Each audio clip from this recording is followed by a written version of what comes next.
In the upcoming election, voters will see Issue 2 on the ballot.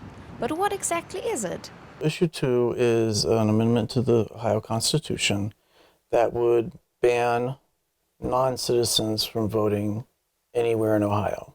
The proposal would change the language in the state constitution from every citizen of the United States to only a citizen of the United States can vote at any state or local election held in the state. At the moment, no jurisdiction in Ohio allows non-citizens to vote in elections. This is due to a preemptive amendment following a referendum in the village of Yellow Springs, who in 2019 wanted to allow their 30 non-citizen inhabitants to vote in local elections.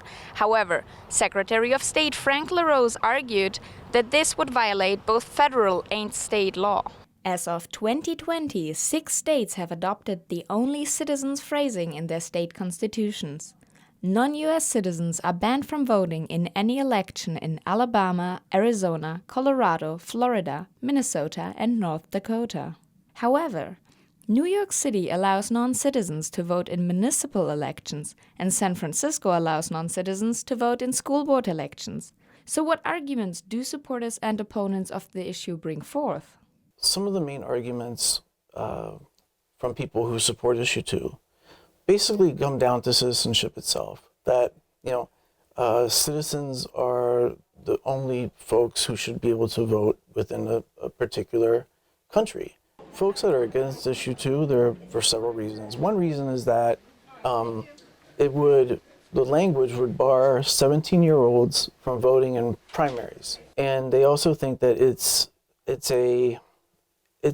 an anti-voting measure, and that it is something that could discourage people from voting who are citizens. Opponents of the issue also argue that it would be unfair to people who live, work, and pay taxes in communities to have no say in local matters that directly affect them. Voters should be careful when reading the ballot, as the phrasing can be a bit confusing. Voting yes on the issue does not mean you support non-US citizens' right to vote. Instead, it supports prohibiting local governments from allowing non-citizens to vote in local elections. If you want non-citizens to be able to vote in local elections, you should vote no on Issue 2.